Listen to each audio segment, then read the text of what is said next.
Hi friends, ఎలా ఉన్నారు? నేనైతే బాగానే ఉన్నాను. మీరు కూడా బాగానే ఉన్నారు అనుకుంటున్నాను.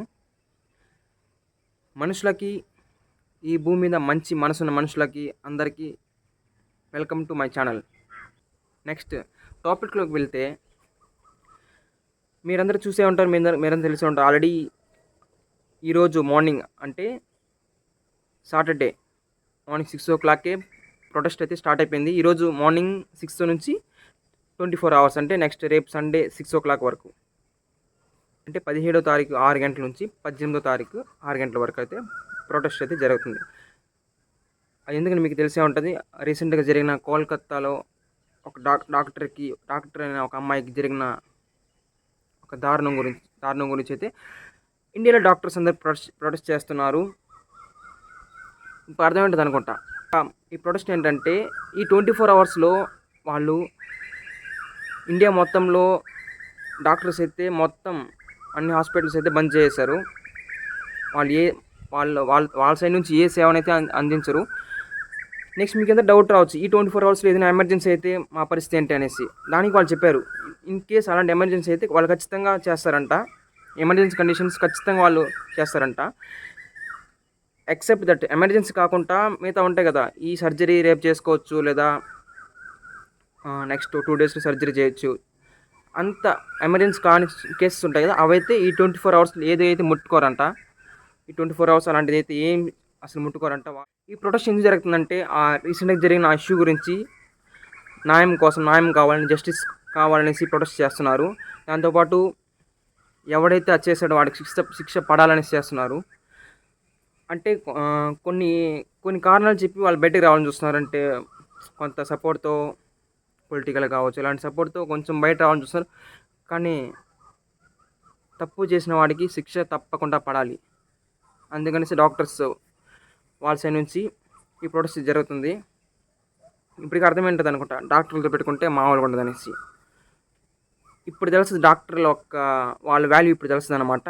24 అవర్స్ ఒక స్టేట్లో మనకి first main doctor facility, hospital facility ఇది చాలా ఇంపార్టెంట్. అది ఒక 24 అవర్స్ ఈ కంట్రీలో ఆగితే ఎట్లా ఉంటుంది ఇప్పుడు అర్థమవుతుంది అందరికీ. అప్పుడు దిగొస్తుంది గవర్నమెంట్ కానీ ఎవరు కానీ డాక్టర్స్కి, హాస్పిటల్స్కి ఎంత ఇంపార్టెన్స్ ఇవ్వాలి, ఎంత సెక్యూరిటీ ఇవ్వాలనేసి. అలా ఇచ్చుంటే జరిగేది కాదనేసి, ఇలాంటి సంఘటన జరిగేది కాదనేసి. నెక్స్ట్ వచ్చి ఈ ప్రొటెస్ట్లో వాళ్ళు మెయిన్ 5 పాయింట్స్ అయితే రైస్ చేసి ప్రొటెస్ట్ చేస్తున్నారు. ఆ పాయింట్స్ ఏంటో ఒక్కొక్కటిగా వివరిస్తాను. అందులో ఫస్ట్ పాయింట్ ఏంటంటే, వాళ్ళు రైస్ చేసింది ఫస్ట్ సెక్యూరిటీ. ఇండియాలో మొత్తం హాస్పిటల్స్లో మేజర్ ప్రయారిటీ ఫస్ట్ డాక్టర్స్కి అయితే ఒక మంచి సెక్యూరిటీ ఇవ్వాలనేసి. ఈ సంఘటన జరిగింది ఎట్లా తెలుసా, ఒక పోలీస్ అఫీషియల్, అంటే పోలీస్ శాఖ నుంచి ఒక వ్యక్తి, పోలీస్ శాఖలో ఒక వాలంటీర్గా పనిచేసే వ్యక్తి జరిగింది. అతను హాస్పిటల్లోనే డ్రింక్ చేశాడు ఏమంతా. అంటే అంత సెక్యూరిటీ తక్కువ ఉందన్నమాట హాస్పిటల్స్. డాక్టర్స్కి, మనుషులను కాపాడేది డాక్టర్కి అంత సెక్యూరిటీ లేకపోతే ఇంకా ఎట్లుంది మీరు అర్థం చేసుకోగలరు. ఫస్ట్ పాయింట్ అయితే వాళ్ళు డాక్టర్స్కి ఒక మంచి సెక్యూరిటీ, ఫుల్ ప్రొటెక్షన్ కావాలనేసి రేస్ చేశారు. సెకండ్ పాయింట్ చూసుకున్నట్టయితే అకామిడేషన్. వాళ్ళకి, ఆ డాక్టర్కి అకామిడేషన్, ప్రాపర్ అకామిడేషన్ సెక్యూరిటీతో ఉంటే ఆ సెమినార్ హాల్లో ఒంటరిగా పడుకునేది కాదు, ఒంటరిగా నిద్రపోవడానికి వెళ్ళేది కాదు, ఈ సంఘటన జరిగేది కాదు. ఈరోజు మనం ఒక డాక్టర్ని కోల్పోయే వాళ్ళమే కాదు అసలు.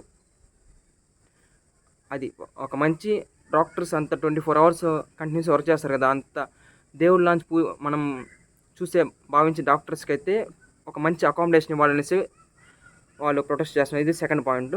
థర్డ్ పాయింట్ చూసుకున్నట్టయితే 360 degreesలో సీసీటీవీ కెమెరా ప్రొటెక్షన్తో హాస్పిటల్ ఉండేటట్లు. ఎట్లంటే ఇప్పుడు పెద్ద మాల్స్లో కానీ, ఎయిర్పోర్ట్స్లో ఒక చిన్న మెటల్ ఉంటే కూడా మొత్తం అంత పెద్ద ఇష్యూ చేస్తారు. అలాంటిది హాస్పిటల్స్లో ఒక మనిషి ప్రాణం కాపాడే దగ్గర అంత సెక్యూరిటీ ఖచ్చితంగా ఉండాలి, నెససరీగా ఉండాలి. కాబట్టి not only one direction opposite direction అట్లా కాదు, మొత్తం 360 degreesలో 24 అవర్స్ వర్క్ చేసేటట్టు సీసీటీవీ కెమెరాస్ అయితే పెట్టాలని అయితే వాళ్ళు ఈ పాయింట్ రైస్ చేశారు. ఇది third one. Next fourth one వచ్చి నార్మల్గా ఏదైనా ఒక కేసు జరిగితే ఆ కేసుని ఒక 10 రోజులు అట్లా నెల అట్లా తోసేసి వేస్తారు. ఒక కేసు స్టార్ట్ అయ్యి ఇంకా జీవితాంతం ఆ కేసు పోతానే ఉంటుంది కానీ దానికి న్యాయం దొరకదు. కాబట్టి డాక్టర్స్ ఏమంటున్నారంటే ఇప్పుడు అలాంటి ఏదైనా ఒక కేసు జరిగితే ఎమర్జెన్సీ ఇలాంటి కేసు జరిగితే దాన్ని వితిన్ టైం పీరియడ్‌లో ఆ కేస్‌కి వచ్చి ఒక సొల్యూషన్ ఇవ్వాలి. వితిన్ టైం పీరియడ్‌లో బాధితురాలికి ఎవరైతే నేరం చేశారో వాళ్ళకి శిక్ష పడాలి. బాధితులకి న్యాయం జరగాలి అనేది వితిన్ టైం పీరియడ్‌లో జరగాలనేసి ఖచ్చితంగా వాళ్ళు డిమాండ్ చేస్తున్నారు. ఇది fourth point. Next fifth point ఏంటంటే నార్మల్‌గా డాక్టర్స్ 24 అవర్స్, 36 అవర్స్ అట్లా వర్క్ చేస్తున్నారు. కాబట్టి అంత కంటిన్యూస్ వర్క్ చేసే డాక్టర్స్‌కి కొంచెం రెస్ట్ ఇచ్చేలాగా ఒక సిస్టమ్‌ని తీసుకురావాలి. అంటే కంటిన్యూస్ వర్క్ చేస్తే వాళ్ళు కూడా అందరూ మనుషులే కదా! కంటిన్యూస్ వర్క్ చేసే వాళ్ళు డాక్టర్స్‌కి ఎంత ప్రెషర్ ఉంటో ఆలోచించండి. హాస్పిటల్స్‌లో ఎన్నో రకరకాల కేసెస్‌లో మనుషులు వస్తా ఉంటారు. ఎంత ప్రెషర్ సిట్యుయేషన్ హ్యాండిల్ చేయాలో చూసుకోండి. అంటే ఒక మనిషి ప్రాణాలు కొట్టుకులాడే టైంలో తీసుకొస్తారు. ఆ టైంలో డాక్టర్ వాళ్ళు వీలంత చేస్తారు. వాళ్ళ వల్ల కాకపోతే ఇంక ప్రాణాలు కాపాడలేం. అలాంటి టైంలో పేషెంట్ ఒక ఫ్యామిలీస్ ఎంత ఎమోషనల్‌గా ప్రెషర్ సిట్యుయేషన్ క్రియేట్ చేస్తారు. డాక్టర్స్ పైన కూడా రివర్స్ అవుతారు. అలాంటి సిట్యుయేషన్ డాక్టర్స్ హ్యాండిల్ చేయాలి కాబట్టి అంతలా వర్క్ చేసే డాక్టర్స్‌కి ప్రెషర్ హ్యాండిల్ చేసే డాక్టర్స్‌కి మనం కొంచెం రెస్ట్ ఇవ్వాలనేది ఒక సిస్టమ్‌ని తీసుకురావాలని కోరుతున్నారు. ఇవన్నమాట 5 పాయింట్స్. ఈ 5 పాయింట్స్ బేస్ చేసుకొని అయితే ప్రొటెస్ట్ జరుగుతుంది 24 అవర్స్. దాంతోపాటు నేరస్తుడికి శిక్ష పడాలనేసి బాధితురాలికి న్యాయం జరగాలనేసి అయితే ప్రొటెస్ట్ జరుగుతుంది. ఇది ఫ్రెండ్స్ ఈ 24 అవర్స్ డాక్టర్స్ అయితే చేస్తున్న ప్రొటెస్ట్ గురించి అయితే ఇదే ఇన్ఫర్మేషన్. ఖచ్చితంగా పోరాడాలి డాక్టర్స్‌తో పాటు ఇండియా. చూడండి ఈ వీడియో చూసి ప్రతి ఒక్క మెడికల్ స్టూడెంట్‌కి, ప్రతి ఒక్క డాక్టర్‌కి మీతో పాటు ఇండియా మొత్తం మీ వైపు సపోర్ట్ ఉంది. ఖచ్చితంగా పోరాడండి. కలిసి పోరాడదాం. నెక్స్ట్ మన పోరాటం చూసి నెక్స్ట్ మనకి న్యాయం జరగాలి. నెక్స్ట్ ఫ్యూచర్‌లో ఇలాంటి తప్పు చేయాలని ఒక థాట్ కూడా ఎవ్వడికి రాకూడదు. అలాంటి ఆలోచన అసలు రాకూడదు. అంతలా మనం ఒక మంచి సిస్టమ్‌ని తీసుకొస్తాం ఇండియాలో. ఖచ్చితంగా పోరాడదాం. న్యాయం జరగాలని కోరుకుంటూ ఇది ఫ్రెండ్స్ ఇవాల్టి వీడియో. మరొక వీడియోతో మీ ముందుకు వస్తాను. అంటిల్ దెన్ ఈ వీడియో అందరికి షేర్ చేయండి. ఖచ్చితంగా ఆడపిల్లకి న్యాయం జరగాలి. అందరికి షేర్ చేయండి. అందరికి ఒక అవేర్నెస్ క్రియేట్ చేద్దాం. నెక్స్ట్ మరొక వీడియోతో మీ ముందుకు వస్తాను. Until then bye.